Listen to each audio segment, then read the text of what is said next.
물론 여긴 국민 라디오.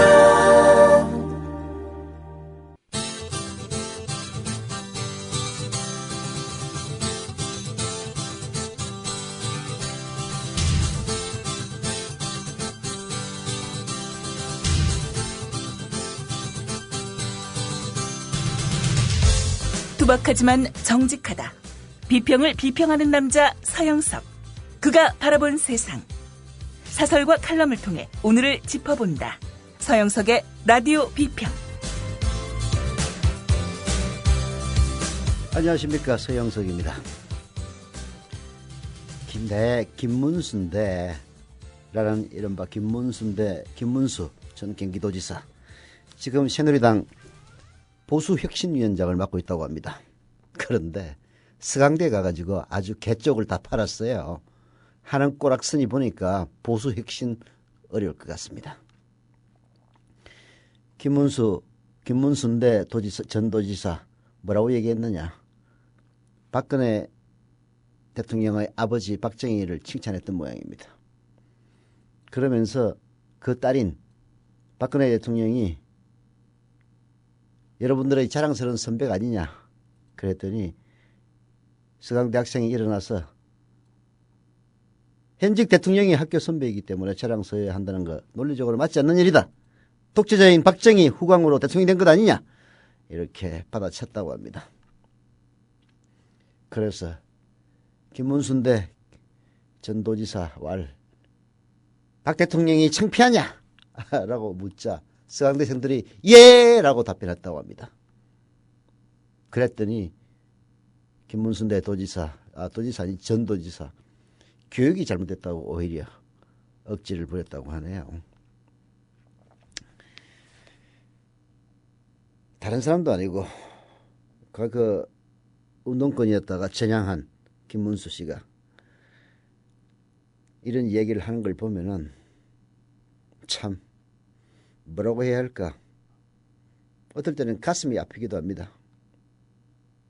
한때 이 사회를 변혁시키기 위해서 헌신했던 이들이 어떤 계기에서인지는 모르겠습니다만은 박정희교 신자들로 진행하는 모습들 봅니다. 뭐 신념이 바뀌어서 전향한다면야 누가 뭐라고 그러겠습니까? 그러나 신념이 바뀐 게 아니라 그 신념의 최정점에 있던 사람만 바꾼 게 아니냐는 그런 느낌이 많이 듭니다. 과거 주사파였던 사람들 전향한 걸 보면요, 김일성 자리에 박정희를 갖다 놓은 것이 불가하다는 얘기가 있습니다. 그러니 박정희가 난 딸이기 때문에 자랑스러워한다는 그런 논리의 비하까지 나오는 게 아닌가 하는 그런 생각이 듭니다. 오늘 한겨레신문을 보니까요, 책에 대한 기사가 하나 있었습니다. 미국의 무슨 바워라인인가 하는 사람이 쓴 그 멍청한 디지털 혁명이라는 책에 대한 수평이었는데요. 그 맨 마지막에 보면 이런 얘기가 나옵니다.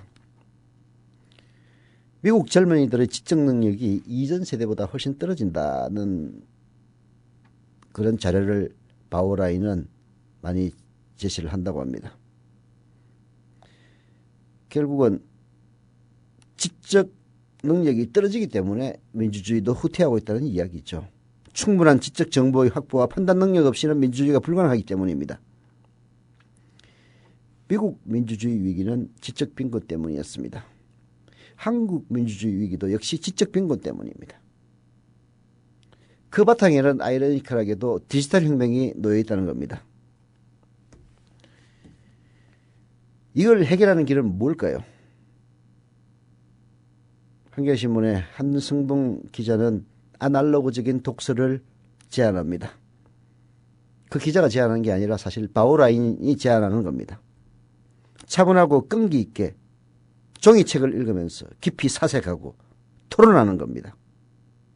바오라인의 논법에 따르면 독서는 독서를 낳고 디지털은 디지털을 낳습니다. 한번 책을 읽기 시작하면 더 많은 책을 읽게 됩니다. 그 반대도 성립합니다. 디지털에 탐닉하면서 세계에 대한 총체적 판단 없이 돈과 성공, 출세를 향해 무한 경쟁을 벌이면서 스펙 쌓기에 골몰하는 미국 청소년들, 그 모습 우리 청소년들과 크게 다르지 않습니다.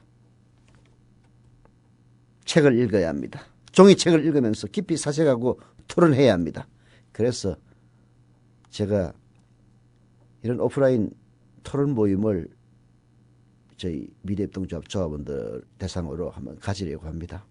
그래서 페이스북에 서영석과 책 그리고 영화라는 페이지를 개설했는데요.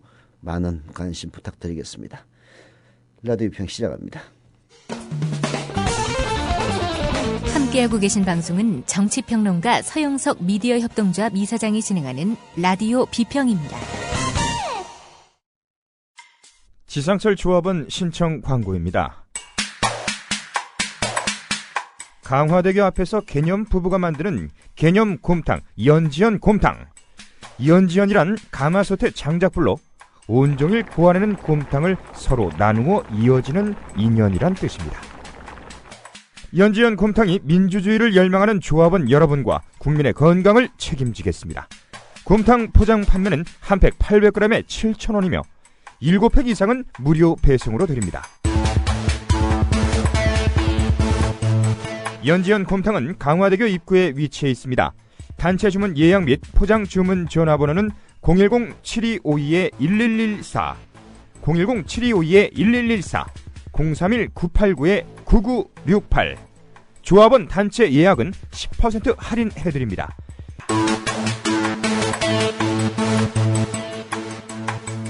포장 판매 금액의 10%는 국민TV 후원금으로 쓰입니다. 이웃나라 일본 연금 제도는 어때? 2012년 기준으로 일본은 모든 국민에게 기초연금 77만 원을 지급하고 노동자에게는 별도로 후생연금 208만 원을 주고 공무원들에게는 공무원연금 282만 원을 지급한대. 그럼 국민들에게는 기초연금 77만 원에 208만 원을 더해서 285만 원을 주는 거네. 그렇지. 일본은 공적연금만으로 노후생활 70%를 책임져 주는데 우리나라는 사적연금과 국민연금 모두 합해서 노후생활 보장률이 30%밖에 안 돼. 그래? 우리나라와 일본 차이가 많이 나네? 국민 여러분, OECD 국가 중 공적연금 수준이 가장 낮은 나라가 일본입니다. 공무원연금을 낮출 게 아니라 국민연금을 공무원연금 수준으로 높여야 합니다. 공적연금 강화, 국민 여러분과 함께 만들어가겠습니다. 전국 공무원 노동조합.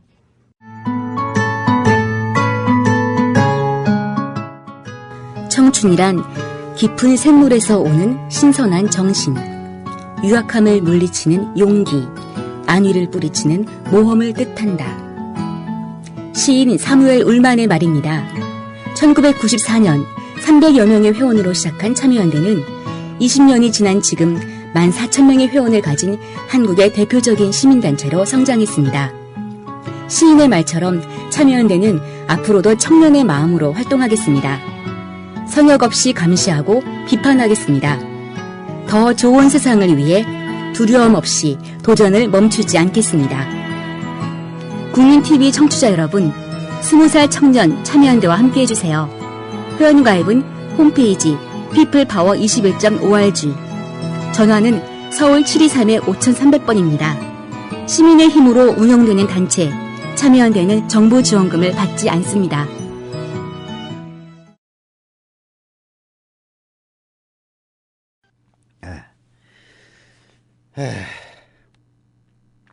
레임덕이라는 말이 있습니다. 절름거리는 오리라는 뜻이죠. 대한민국에서는 레임닭이라고도 하는 얘기가 있긴 합니다만은 원어는 레임덕입니다. D-U-C-K, 덕.北京덕, 북경오리라는 말도 있지 않습니까? 사실 이 레임덕은 5년 임기의 대통령 제에서는 4년차 정도에 나오기 시작합니다. 레임덕의 현상은 여러 가지가 있죠. 박근혜 정권은 일종의 무단 통치를 했다고 저는 생각합니다. 자기 눈에 거슬리면 수첩에다 이름을 적어가지고 야들 잘라. 이게 무단 통치지. 뭐가 무단 통치입니까? 눈밖에 나는 사람들은 예외 없이 다 조져버린다. 검찰, 국정원 동원합니다. 자, 그러면 그 무단 통치에 숨을 죽이고 있어야 됩니다. 숨을 죽이지 않는 순간 레임덕이 시작되는 거죠. 조응천 공직기강 비서관 그리고 박관천 경정, 물론 박지만 파와 정윤회 파의 싸움이다.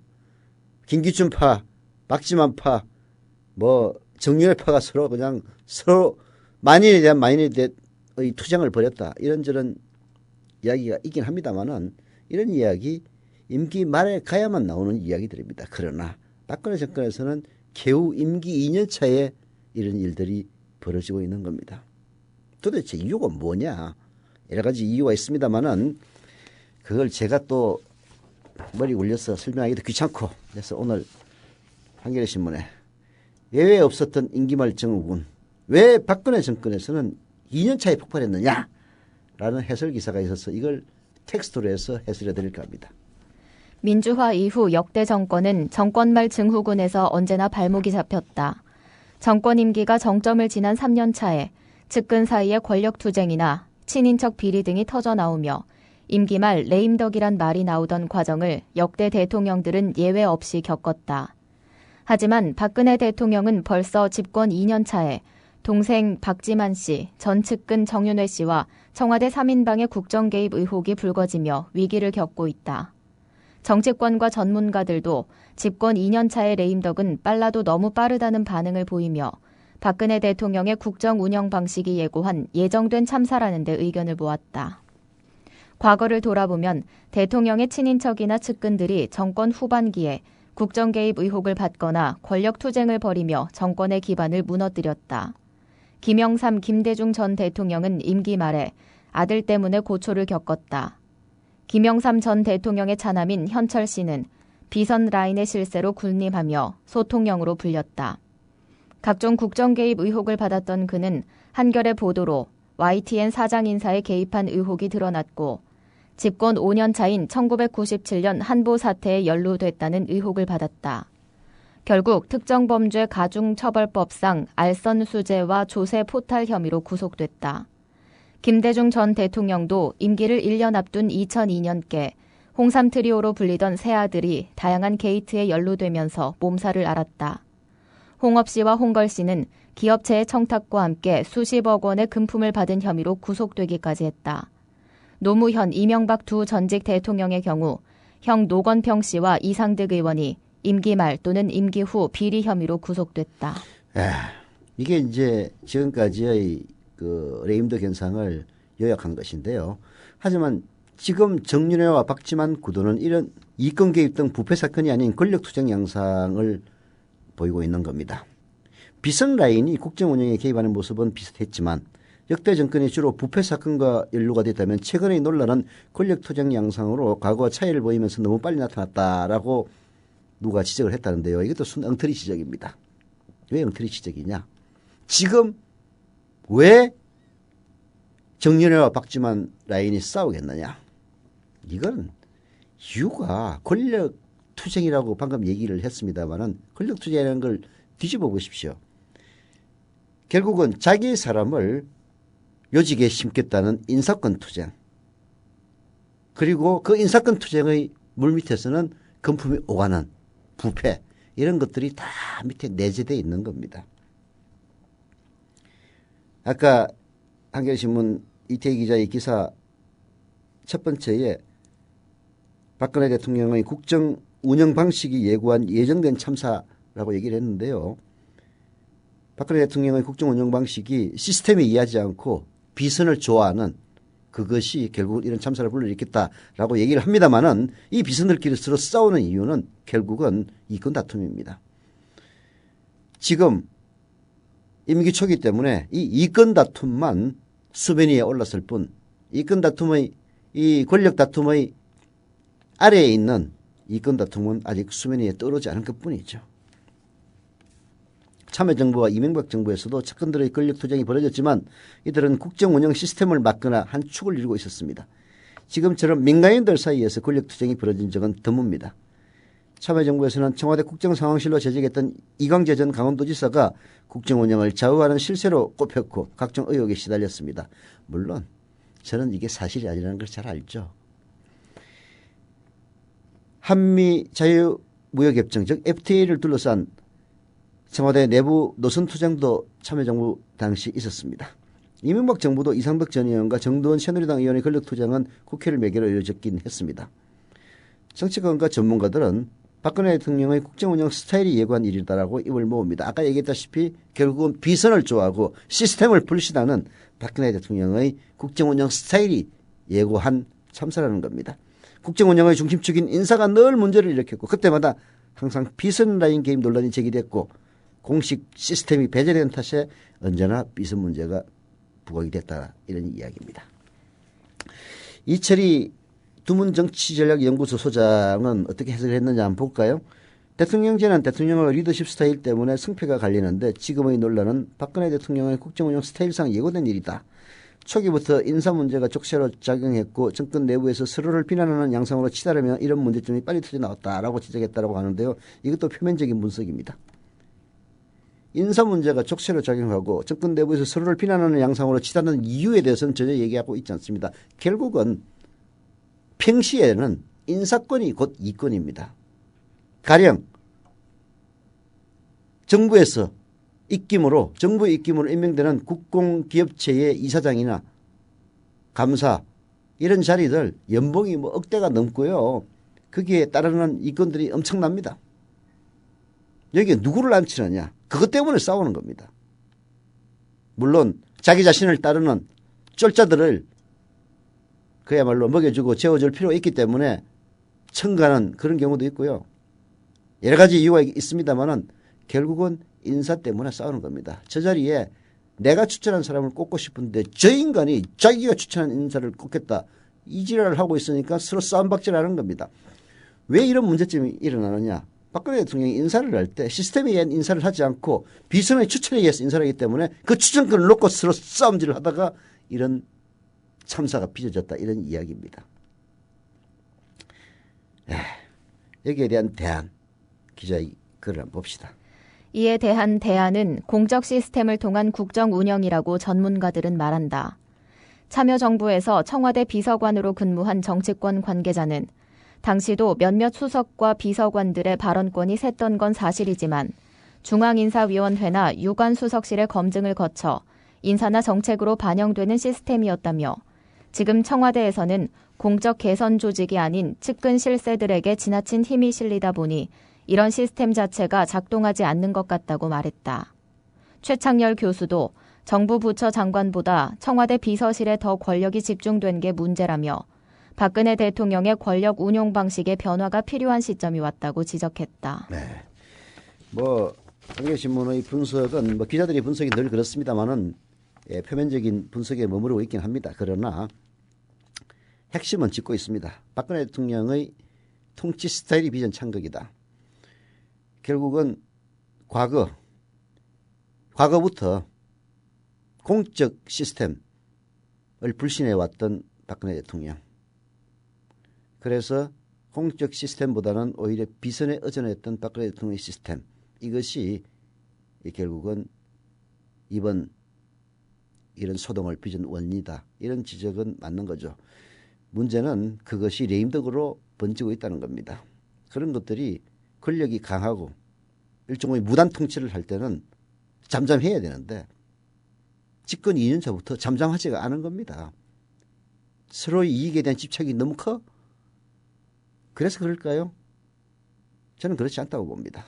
오히려 거꾸로 박근혜 대통령의 무단 통치는 박근혜 대통령의 연약함을 가리기 위한 그런 것일 뿐 실제로는 세상이 어떻게 돌아가는지도 모르고 이쪽 측근이 이런 얘기를 하면 이런 식으로 이야기하고 저쪽 측근이 저런 식으로 얘기하면 저런 식으로 왔다 갔다 하는 박근혜 대통령은 얼굴 마담에 불과하고 실제로는 권력의 알토란 같은 것은 그 비선들이 차지하고 있으면서 서로 더 큰 파일을 차지하기 위해서 무한 경쟁과 투쟁을 벌이다 보니까 집권 2년 차에 그런 싸움이 바깥으로 흘러나온다. 이렇게 해석하면 맞을 것 같습니다.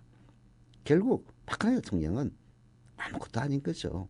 그냥 수첩을 들고 있는, 그렇게 해서 위에서 조정하는 그야말로 인형술사의 조정에 따라서 움직이는 꼭두각시에 불과할 뿐입니다. 다만 그 꼭두각시가 시스템상 최고 권력인 대통령의 자리에 있기 때문에 그의 수첩에 이름 두 자 올리기 위해서, 데스노트에 이름 올리기 위해서 측근들끼리 싸움박질을 하고 있다. 이게 지금 권력투쟁의 솔직한 실상이 아닌가 하는 생각입니다.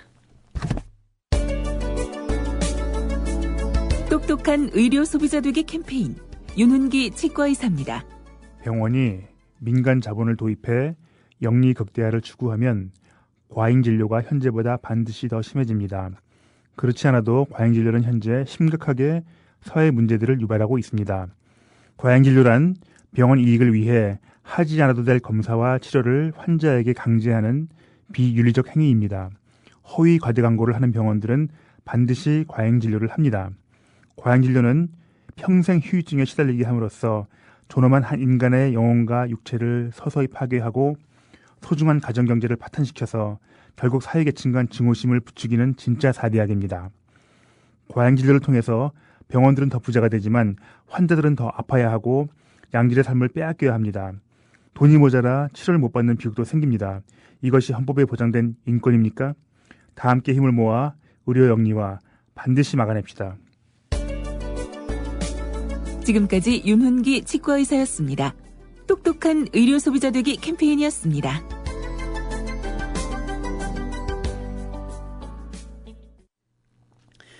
광주 북구 독림동의 1소1소1로1로님 조합원가입 출자금 납입 감사드립니다. 경기 고양시 일산 서구의 한가로운 오후님, 그리고 클라우드님, 경기 안양시 동안구의 노코멘터님 조합원가입 감사드립니다. 경기 안양시 만안구의 라라1997님, 그리고 RK153님, 이건 이분은 미국에 계신 분이네요. 그리고 멜로디님, 조합원 가입, 출자금 납입 감사드립니다. RK100, PAIK53님, 아마 아침에 오셨던 분인 것 같네요. 아침에 제가 지하 1층 국민카페 가서 커피 한잔 하려고 내려가고 있는데 1층에서 엘리베이터가 섰어요. 중년의 은발의 좀 이국적인 냄새를 풍기는 여성분이 서 있더라고요. 그래서 지하로 갑니다 했더니 그분은 손을 위로 가리키면서 저는 위로 갑니다 그러더라고요.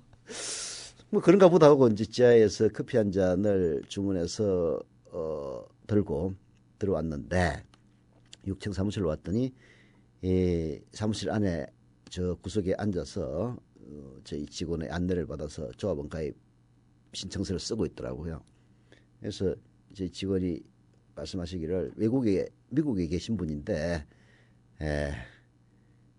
미국에서 조합원 가입하고 출자금 납입하고 그리고 월조합비 이체 신청하려니까 안 돼가지고 한국 온 김에 하러 왔다 그러시더라고요.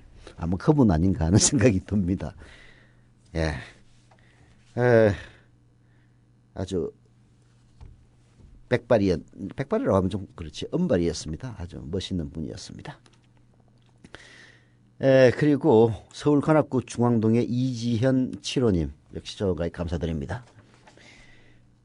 퇴직 공무원이신 기린봉님이 우리는 세금 먹는 하마가 아니다. 연금개혁과 관련해서 KBS와 국민TV가 같은 입장을 취하는 데 대해서 불만을 털어놓으셨다고 하네요. 정부가 하는 말을 앵무새처럼 따라할 것 같으면 국민TV가 존재할 이유가 있겠느냐? 라고 하셨는데요. 뭐 국민TV 논조가 모든 사람들을 만족시켜 줄 수는 없겠습니다만은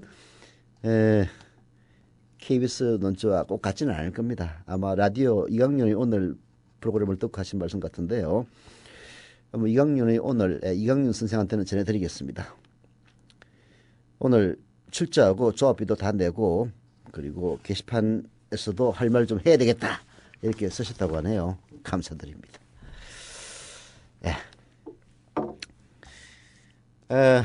문화체육관광부의 국장과 과장을 자른 사건.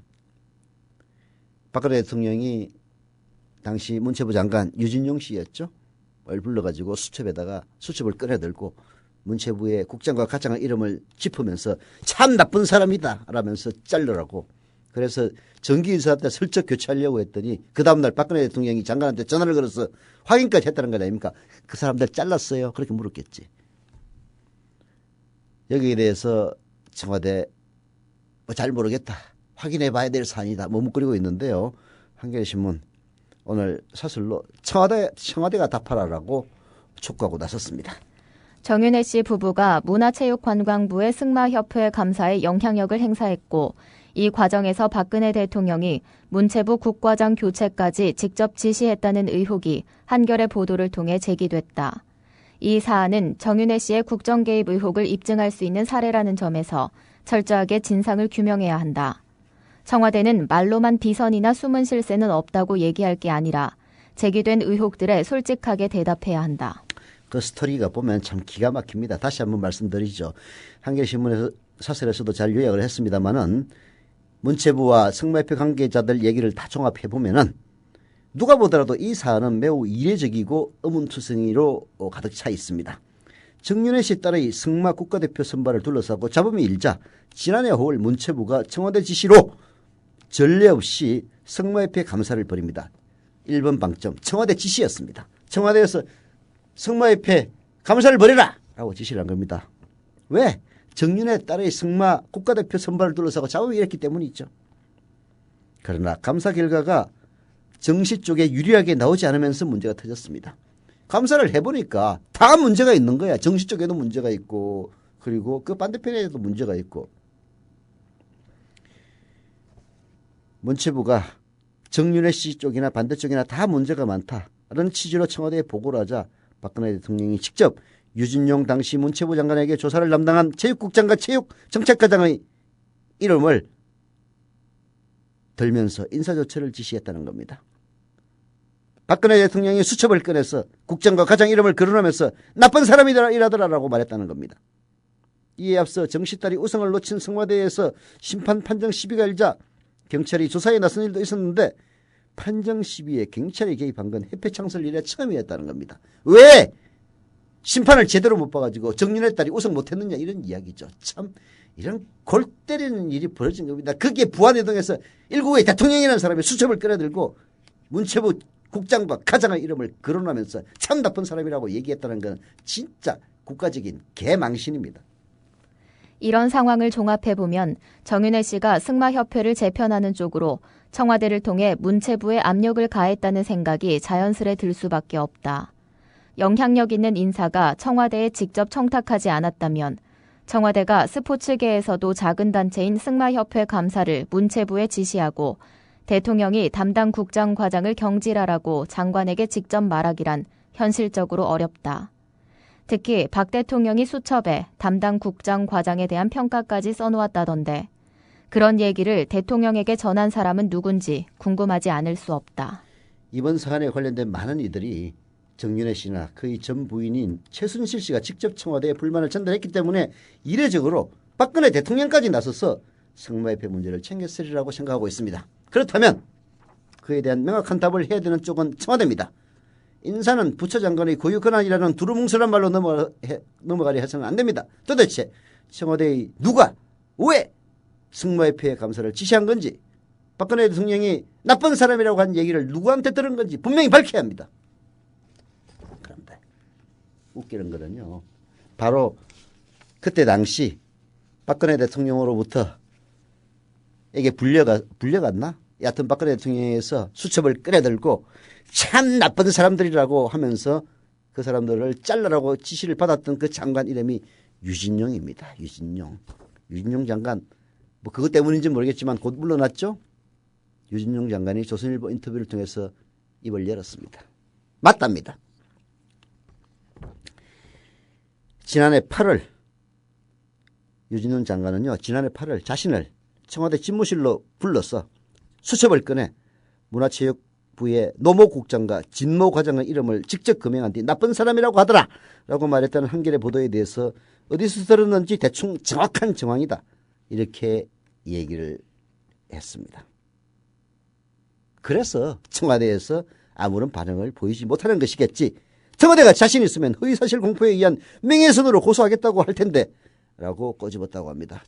저도 세계일보 보도에 대해서 그렇게 곧바로 고소를 하고 지금 세계일보 고소한 사람이 아마 청와대 관계 합치면 10명 가까이 될 거예요.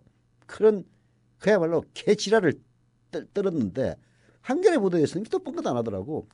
유진용 문화체육관광부 전 장관의 얘기가 바로 답이 있습니다. 맞으니까 반응을 보이지 못하는 것이다. 자신 있으면 허위사실 공표의 명예훼손으로 고소하겠다고 했을 것 아니냐. 이런 이야기입니다. 문체부에서 조사한 결과 정윤회 씨 쪽이나 그에 맞서던 쪽이나 다 나쁜 사람들이 있기 때문에 모두 정화해야 한다는 의견을 문체부가 청와대에 올린 건데 정씨 입장에서는 상대방을 처리해달라고 요구한 것을 우리 문체부가 안 들어주고 자신까지 대상이 됐다고 해서 괘씸한 담당자의 처벌을 박근혜에게 요구한 것이라고 유진용 전 장관이 해석까지 붙였다고 합니다.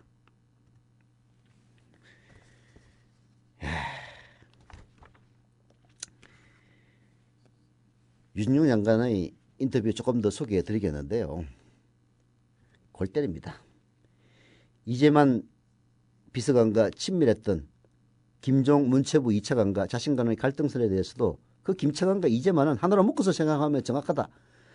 김종 차관은 자기 배우에 김기춘이 있다고 공공연하게 떠들고 다녔지만 그렇지 않은 정황 증거도 있다. 인사청탁은 항상 김 차관이 대행했다. 김 차관의 민원을 이재만 비서관이 V, 즉 대통령을 움직여 지시하는 경우도 있었다. 이렇게 밝혔다는 겁니다. 그리고 김진선 전 평창 동계올림픽 조직위원장의 급작스러운 사태에 대해서도 무리한 표적감사와 사표 수리 등 체육계 여러 사안에 대해 김종과 이재만의 인사장난이 있었다. 이렇게 주장하기도 했다고 합니다. 아휴, 창피합니다. 창피해. 아니 이런 일이 있었다는 것 자체도 창피하고요. 이게 겨우 이제 임기 2년차에 이런 각종 비리가 여기저기서 터져 나오고 있다는 사실도 쪽팔립니다. 쪽팔려. 박근혜 대통령. 창피합니다. 우리 밴드에 전주에 오신다고 공고를 내셨더라고요. 그래서 식사를 대접 한번 했으면 좋겠다라고 하셔서 흔쾌히 제가 식사 준비는 하겠다라고 말씀을 드려가지고 세월호 유가족이 6.5kg의 십자가를 들고 안산에서 진도로, 진도에서 대전으로 가던 길. 함께 동행하기도 했고 길목마다 식사를 대접했던 따뜻한 이웃이 있었습니다. 바로 미디어 협동조합 조합원이었습니다. 그 가운데 한 명, 전주에서 음식점을 운영하는 조합원 수정원 님입니다. 상황버섯 닭백숙하고요. 그 한우 전문점을 하시는 분이 그분께서도 불고기를 협찬해 주시고 해가지고 이제 밥이랑 해서 반찬 이렇게 싸서 제가 좀 보내드린 적이 있고요.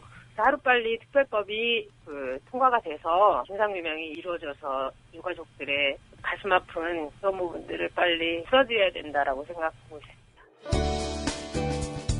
착한 사람들이 만드는 아름다운 공동체 미디어 협동조합에 여러분을 초대합니다. 미디어 협동조합 홈페이지 국민.tv 또는 서울전화 3144-0933 서울전화 3144-7737로 신청하실 수 있습니다.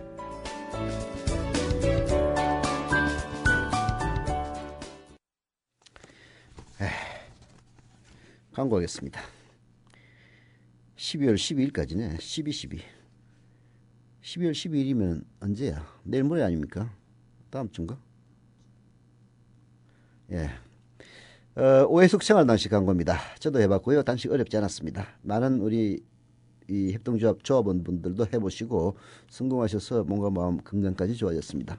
오해숙 생활단식의 특징은 생활 속에서 누구나 쉽게 도전해볼 수 있게 프로그램이 잘 짜여 있다는 것이고요. 일상생활에 지장이 없어서 누구나 참여 가능하다고 합니다. 문의 전화는 010-2013-8575, 2013-8575이고요. 네이버나 다음에 오해숙 생활단식으로 검색하시면 됩니다. 광고였습니다. 또 광고입니다.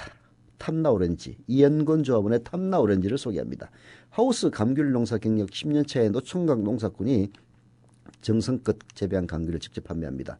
하우스 안에서 재배하여 당도가 13브릭스 이상 나오기 때문에 프리미엄 브랜드 블루초로 판매되는 감귤입니다. 향이 좋고 가즙이 풍부한 신품종 감귤 레드향, 황금향도 있고요. 홈페이지는 탐나오렌지.com, 네이버 다음에서 탐나오렌지를 검색하세요. 모바일에서도 주문 가능합니다. 연락처는 010-2827-3917, 010-2827-3917 전화나 문자 주시면 됩니다. 광고였습니다. 젊은이들의 삶, 20대 30대의 삶 팍팍하기 짝이 없습니다. 오늘 한국일보 기자 칼럼인데 박선영 문화부 기자의 칼럼, 월급 120만 원과 세계의 비참함, 이 칼럼을 통해서 요즘 젊은이들의 팍팍한 삶을 뒤돌아 짚어보기로 하겠습니다. 저임금 근로자라는 말을 들을 때 당신의 머릿속에 떠오르는 월급여는 얼마인가? 사람마다 사는 세계가 다르고 아무리 많아도 부족하다고 느껴지는 게 돈의 본질적 속성이므로 체감의 기준은 제각각일 것이다. 올해 대졸 신입사원 초임 평균이 278만 원이고 대학 진학률이 80%를 넘은 것도 오랜 일이니 200만 원 미만 어디쯤, 대략 150만 원에서 200만 원 사이가 저임금의 실질적 하한선이 아닐까 막연히 짐작했다. 대형마트 10년차 비정규직 월급이 온갖 수당을 포함하고도 110만 원이 안 된다는데 분개하고 최저임금의 적용을 받지 않는 아파트 경비원이 월 100만 원도 못 번다는 사실에 흥분했지만 내 사고의 지형 속에서 그들은 대체로 소수적 예외로 주변화되곤 했다. 저임금, 저소득이라는 용어는 언제나 일부라는 수식을 동반하는 명사였고 양극환이 어쩌니 해도 나는 여전히 중산층이 다소 남아 불룩한 다이아몬드형 다이어그램을 떠올리고 있었던 것이다. 그런데 그런 생각 완전히 틀린 생각입니다. 박선영 기자도 그렇게 얘기를 합니다. 그런데 완전히 틀렸다고요. 월급여 200만 원 미만은 결코 일부 소수 예외 주변부가 아니었던 겁니다. 10월 말 발표된 통계청의 2014년 상반기 지역별 고용조사 기사를 보면요, 정말 깜짝 놀라지 않을 수가 없습니다. 대한민국 임금 근로자 1,800만 명 가운데서 가장 많은 사람들이 받는 임금, 가장 많은 사람들이 받는 임금 월 100만 원에서 200만 원 미만이었습니다. 무려 1,800만 인구의 1,800만 임금 노동자의 37.3%, 3분의 1이 넘는 숫자입니다. 그러니까 매일 아침 출근해 늦은 저녁 퇴근하는 직장인 10명 중 4명이 100만 원대의 임금을 받고 있다는 말입니다. 최저임금도 안 되는 월 100만 원 미만의 임금 근로자 12.4%를 더하면 월급쟁이의 절반이 한 달에 200만 원도 못 벌고 있는 셈입니다. 200만 원에서 300만 원의 월급은 임금 근로자 전체의 24.8%, 즉 4사람 중 1사람만이 받을 수 있는 상당한 고임금이고 300만 원에서 400만 원은 10명 중에서 1명, 400만 원 이상 역시 10명 중에서 1명 정도밖에 안 되는데 결국 이 고임금 근로자들을 평균으로 착각하면서 살아왔더라 하는 이야기입니다.